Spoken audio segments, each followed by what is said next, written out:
السلام عليكم ورحمة الله وبركاته. يا مساء الفل والجمال على أحلى أخوات في الدنيا، منورين قناتكم يوميات خوخ. وحشتوني جدا جدا من الفيديو اللي فات، ويا رب تكونوا كلكم بخير وفي أحسن حال. النهاردة يومي مليان تفاصيل، قلت لازم أشارككم معاي كل حاجة بعملها علشان نتشجع ببعض. هنعمل مع بعض غدوة سريعة وروتين في المطبخ، ونحكي شوية من القلب. يلا بينا نبدأ ونقول بسم الله. قلت اما ابدأ كده بالفطار. عملت شاي بلبن وجبنا بسكوت فري انا وامي واختي، بجهز الفطار يعني عشان نفطر فطار خفيف كده. قلنا عشان اليوم هيبقى تقيل النهارده، وهنعمل اكل بقى النهارده، مش عاوزين نتقل عشان خاطر نعرف نتغدى. دي يومنا. بعدين دخلت على المطبخ على الحوض، غسلت بقى المواعين وظبطت الدنيا كده.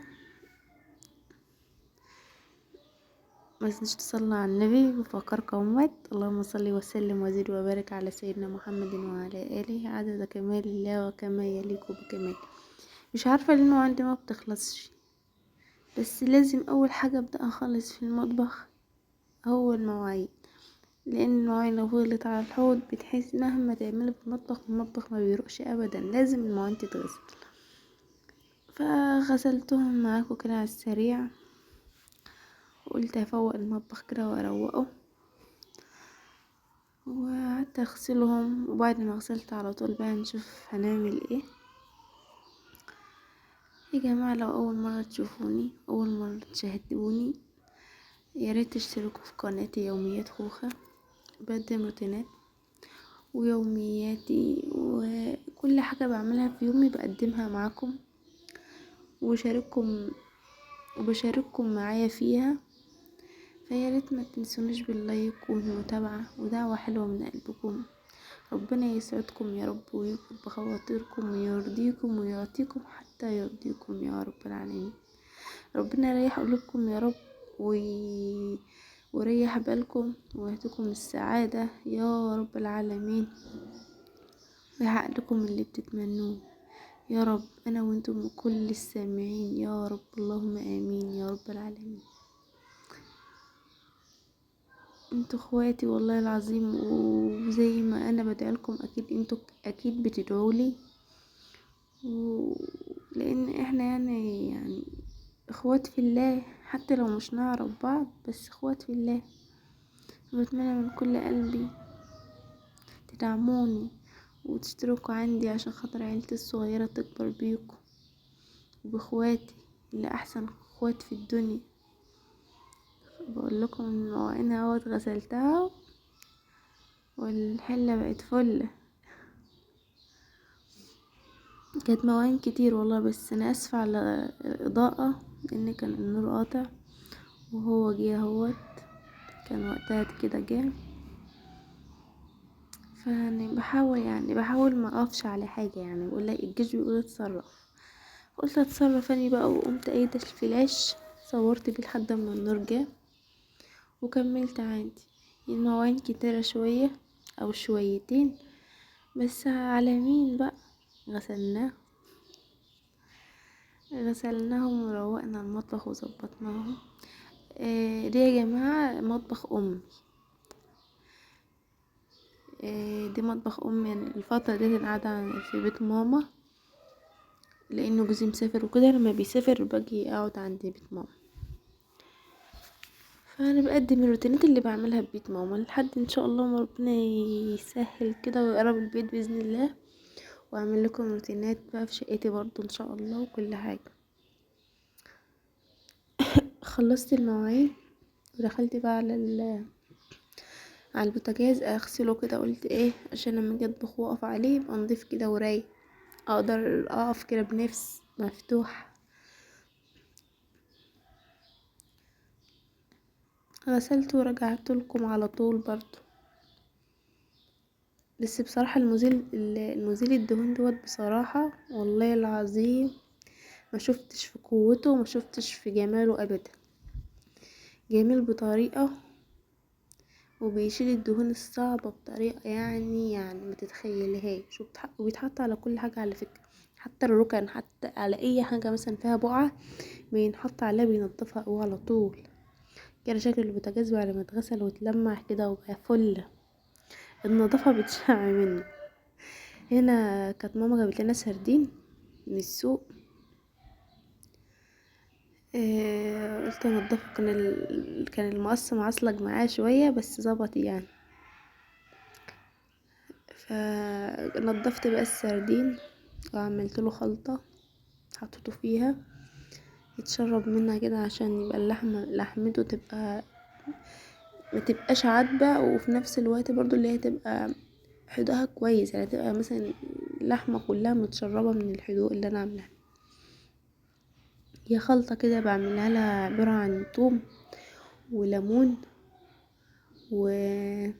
وفلفل او شطة، انا حاطة فلفل بارد وحاطة حاطة شطة حراق، يعني انا حاطة الاتنين، وشوية كزبرة على شبت كده وليمون، ضربتهم في الخلاط بملح.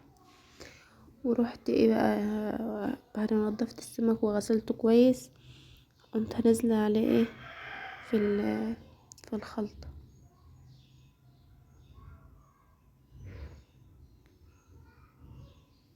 كنت بنضفه بضمير والله.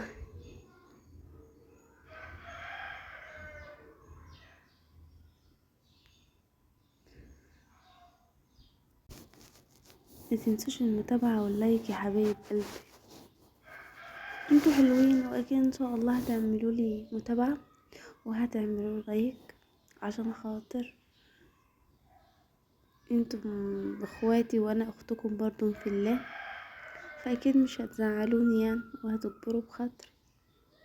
ربنا يكبر بخاطركم يا رب، لما هتكبروا بخاطر كده وتعملوا لايكات وتكتبوا لكم كومنت حلو من قلبكم، وتدعولي كده ان ربنا يرزقنا بالذرية الصالحة انا وكل مشتاقة يا رب العالمين، وربنا يسهل لي اموري واموركم يا رب، ويحقق لنا اللي بنتمناه. وخلاص هانت رمضان على الابواب، عاوزين نعمل بقى روتينات مع بعض. مين فيكم بدأ تروية رمضان؟ عايزة ابدأ والله تروية رمضان معاكم واظبط الدنيا كده لماما، فان شاء الله باذن الله قريب يعني هبدأ معاكم في تروية رمضان وتعليق الزينة بقى باذن الله، هعلق لهم الزينة هنا واظبط لهم الدنيا. كل سنة وانتم طيبين يا حبايب قلبي، وبحبايبكم كده يا رب متجمعين، ويخليلكم يا رب حبايبكم واخواتكم واولادكم، ويجعلوا رمضان يعني كلته فرح وجبر للمسلمين اجمعين يا رب، ويفرح قلوبنا يا رب، ويحقق لنا اللي بنتمناه ويناولنا اللي ببالنا يا رب العالمين. هنا وصلنا، كنت بقلي السمك، انا حطيته في الخلطة بتاعته، حطيته مثلا يجي 10 دقايق كده فيها، على ما غسلت الرز الحلة اللي هي هناك ديت اكيد باين عليها، لان الرز لما بيجي يغلي بيوقع ميه، مش عارفه اللي بيعمل كده على شكل الغطا.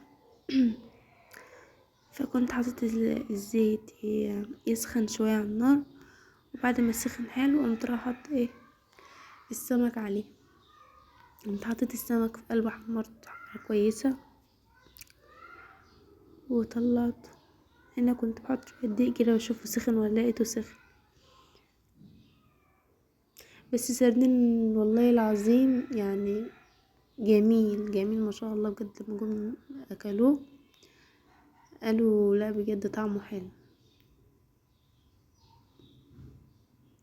الخلطة اللي بتحطها فيه، يعني مثلا يكون عندك سمك مثلا وعايزة تنضفيه مثلا عشان لحمته تلاقيها مسكرة، وتلاقي لحمته اللي هي مش حادقة اللي هي طعمها حلو اللي انت قبلها يعني، تقومي عاملة الخلطة ديت وضربها في الخلاط، وتقومي جاية حاطة فيها السمك، وتسيبيه بقى يعني مثلا لحد ما تيجي وقت ما تيجي تقليه، وبقى مطلعها بقى من قلبها وحطها على على طول.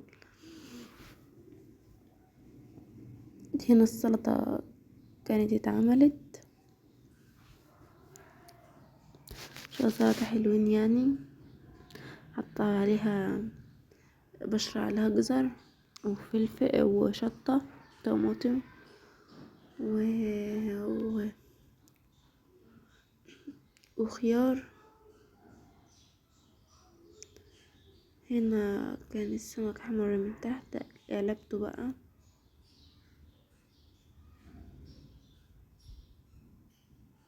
حد يقول لي يا جماعة ال... الطاسة اللي هي اللي انا بقلي فيها دي، يعني انضفها ازاي؟ لان السلك مش بينفع معاها خالص، مش بينضفها خالص خالص. حطيت منها المزيل اللي انا جايباه، برضو مش عاوز يعمل فيها اي حاجه، مش عارفه اعمل فيها ايه، مش عارفه اغسلها ازاي. يعني لو حد يعني عنده حاجه زي كده وعملها ونضفها، يا ريت يقولي، يا ريت يقولها نضفها ازاي، لان هي بصراحه يعني مش عاجباني خالص. هي بتعمل كده من الزيت اللي احنا عطيت بنقليه. هنا بقى كان السمك خلص. ولو وصلنا لاخر الفيديو متنسونوش باللايك، واشوفكم يا احلى متابعين في فيديو جديد، وادعولي دعوة حلوة من قلبكم. مع الف سلامة يا حبايب قلبي. هنا بقى طبخت الرز وغرفنا. يلا اشوفكم على خير، ومع السلامة يا احلى متابعين واحلى اخوات في الدنيا. متنسونوش